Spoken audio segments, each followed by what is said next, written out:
تو ملاوٹ والی چیزیں بیچتے ہیں اور دودھ میں پانی ڈال کے بیچنے کی کوشش کرتے ہیں.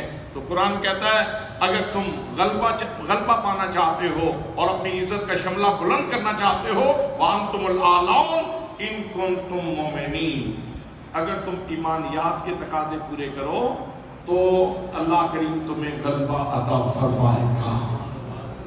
آج جب یورپ سے لوگ آتے ہیں تو آ کے وہ کہتے ہیں ٹھیک ہے وہ کافر ہیں لیکن بہرحال وہ وعدہ خلافی نہیں کرتے. اس طرح کی باتیں ہم سنتے رہتے ہیں کہ جو قومیں ترقی یافتہ ہیں یا ترقی پذیر ہیں جو ہم سے آگے ہیں، ٹھیک ہے وہ نماز نہیں پڑھتے، ٹھیک ہے وہ کلبوں میں زندگی گزارتے ہیں لیکن وہ امانت میں خیانت نہیں کرتے. بھائی امانت میں خیانت نہ کرنا یہ کس کا سبق تھا؟ سچ بولنا کس کا سبق تھا؟ میرے آقا کریم صلی اللہ تعالیٰ علیہ وسلم نے قرآن کی آیتیں، قرآن کی صداقتیں بعد میں پیش کی ہیں. سب سے پہلے یہ کہا ہے بتاؤ میرے بارے میں تمہارا اندیہ کیا ہے، تمہارا نظریہ کیا ہے، تمہاری سوچ کیا ہے. تو بیک زبان ہو کے صنادید مکہ نے کہا انت صادق و امین. ہم نے 40 سالہ زندگی کے شب و روز کو دیکھا ہے، تمہاری خلوت جلوت کو دیکھا ہے، سفر حضر کو دیکھا ہے، تم پیکر صداقت بھی ہو اور مجسمہ امانت بھی ہو. تو حضرات پہلا فارمولہ یہ ہے عالمگیر غلبے کا کہ ہم ایمانیات کے تقاضے پورے کریں. دوسرے نمبر پہ اعدلوا اقرب للتقوی.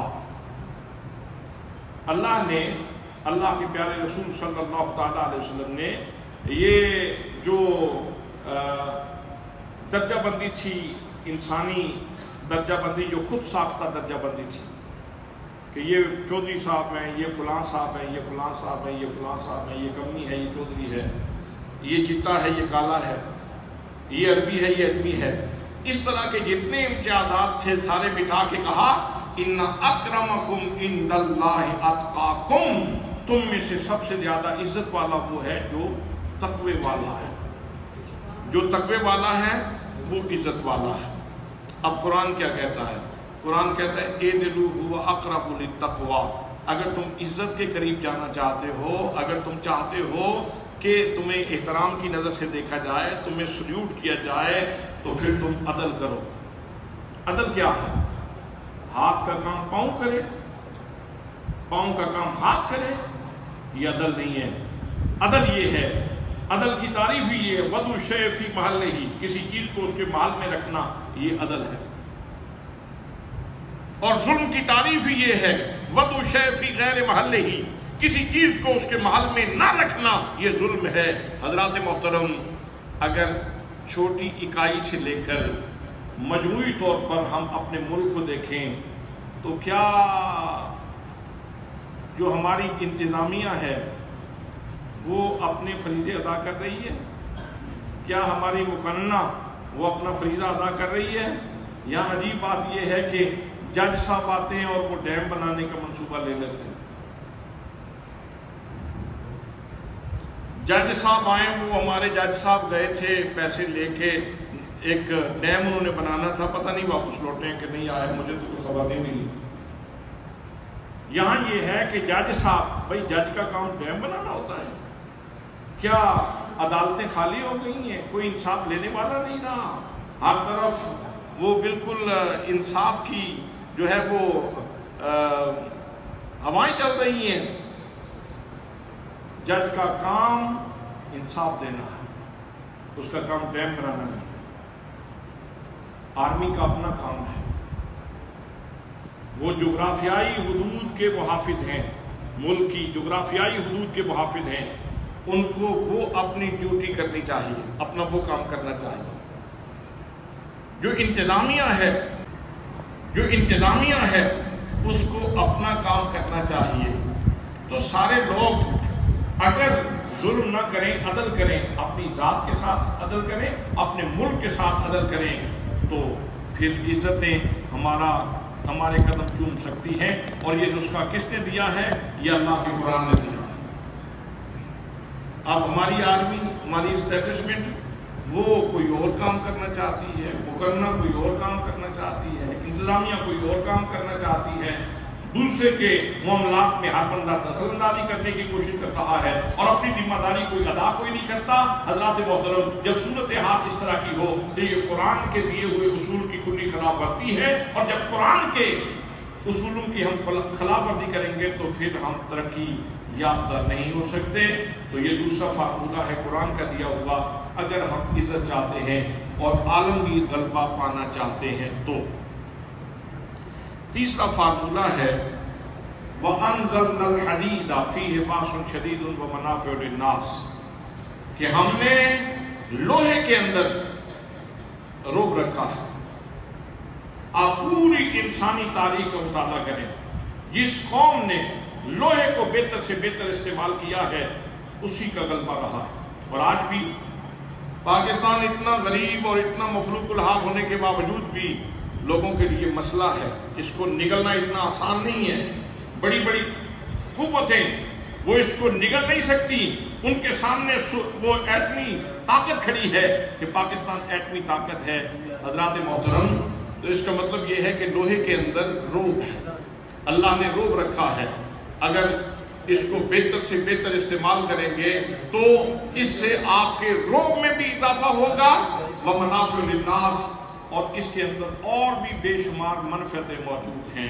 آج جس نے لوہے کو بہتر سے بہتر استعمال کیا ہے، چائنا ترقی کر گیا، جاپان ترقی کر گیا، اور کتنے ملک ترقی کر گئے، اس لوہے کو صحیح استعمال کر کے ہم پیچھے رہ گئے، ہاتھ پہ ہاتھ دھرے منتظر فردا ہیں کہ کل کوئی آئے بندہ اور ہمیں ترقی کا تحفہ دے کے چلا جائے۔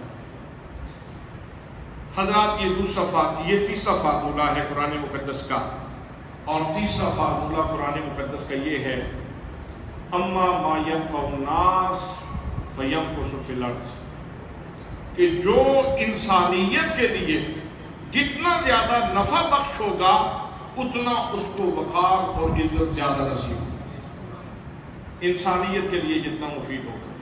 آج ہماری پوزیشن یہ ہے کہ یہاں چھینا جھپٹی کی داستانیں ہیں، یہاں عورتوں کے زیورات چھیننے کی داستانیں ہیں، یہاں لوگوں کے گھروں میں ڈکیتیاں کرنے کی داستانیں ہیں، یہاں حکومتوں کے اوپر شب خون مارنے کی داستانیں ہیں، اور یہاں ہر طرح کی داستانیں موجود ہیں۔ حضرات محترم، قرآن کہتا ہے کہ دوسرے بھائیوں کے لیے، انسانیت کے لیے مفید ہو جاؤ تو تمہیں غلبہ مل جائے گا۔ یہاں مجھے حضرت ضیاء الامت جن کے قلم سے لکھے ہوئے ایک عظیم کارنامے کی نسبت سے آج کا یہ کورس انعقاد پذیر ہے، ضیاء القرآن شریعہ کورس، ان کی بات آپ کی خدمت میں عرض کرتا ہوں، گفتگو سمیٹ لیتا ہوں، طوالت میں نہیں جاتا۔ آپ فرماتے ہیں میں پہلی دفعہ جب انگلینڈ میں گیا تو وہاں میری ملاقات ڈاکٹر حمید اللہ خان صاحب سے ہوئی، تو میں نے ان سے کہا ڈاکٹر صاحب ایک بات تو بتائیں کہ ہم نماز بھی پڑھتے ہیں، روزہ بھی رکھتے ہیں، زکوٰۃ بھی دیتے ہیں، بیت اللہ میں دیکھیں تو ہم وقت لوگ طواف کرنے والے بھی موجود ہوتے ہیں، اور اپنے ملک میں دیکھیں تو یہاں بھی مسجدیں نمازیوں سے بھری ہوئی ہیں۔ یہ لوگ ہیں کافر اور یہ عیسائی اور یہودی، تو ان کی قلب آباد ہیں، یہاں بھی فحاشی اور یعنی ہے، لیکن پھر بھی یہ ہم سے فائق کیوں، وجہ کیا؟ تو ڈاکٹر صاحب کہنے لگے کہ اصل میں بات یہ ہے کہ انہوں نے قرآن کا ایک راز لے لیا ہے۔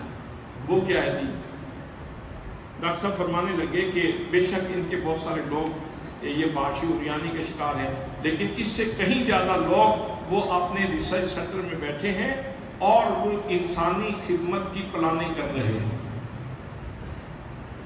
انہوں نے کہا کہ آپ دیکھیں کہ اس وقت جتنی سائنٹیفک چیزیں، انسانی خدمت کی سہولت کی چیزیں آ رہی ہیں، وہ ساری کی ساری گاڑیاں ان کی طرف سے آ رہی ہیں، جہاز ان کی طرف سے آ رہے ہیں، انسانی خدمت کی چیزیں ان کی طرف سے آ رہی ہیں۔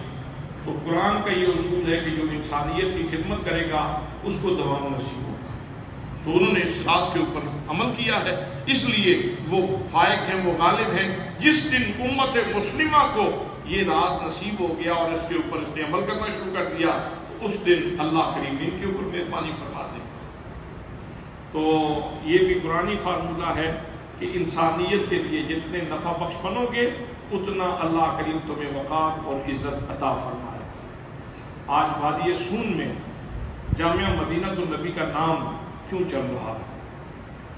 جاوید اقبال کھارا جو ایک صحرا سے اٹھ کے یہاں پہاڑ میں آ کے ڈیرا اس نے لگایا، تو اس کو کیوں لوگ جانتے ہیں؟ اس لیے کہ وہ صبح و شام آپ لوگوں کے بارے میں سوچتا ہے کہ آپ لوگوں کے بچے پڑھ جائیں، قرآن کا نور پھیل جائے، وادی میں محبت رسول کی خوشبو پھیل جائے، تو اسی وجہ سے آپ لوگ ان کی قدر کرتے ہیں۔ یہ فارمولہ ہر جگہ پہ لاگو ہے کہ جو انسانیت کی خدمت کرے گا اللہ کریم اس کو دوام عطا فرمائے۔ اور جو چھٹی بات ہے، اس کے اوپر بہت ساری بات ہو چکی ہے اور میں بھی کر چکا ہوں، میرے دوست بھی کر چکے ہیں، وہ ہے کہ کسی بھی قوم کو زوال سے نکالنے کے لیے جو پہلی چیز ہے وہ علم ہے۔ علم ہی قوموں کو زوال سے نکالتا ہے۔ میرے آقا کریم صلی اللہ تعالیٰ علیہ وسلم کے اوپر نماز کا سبق بعد میں نازل ہوا ہے، سب سے پہلے جو وحی آئی وہ اقرا بسم ربک الذی خلق، خلق الانسان من علق، یہ پہلی وحی علم کی وحی ہے۔ اور یہ نور کہاں اترا؟ غار میں، اور پھیلا کہاں؟ آفاق تک، آفاق میں پھیل گیا۔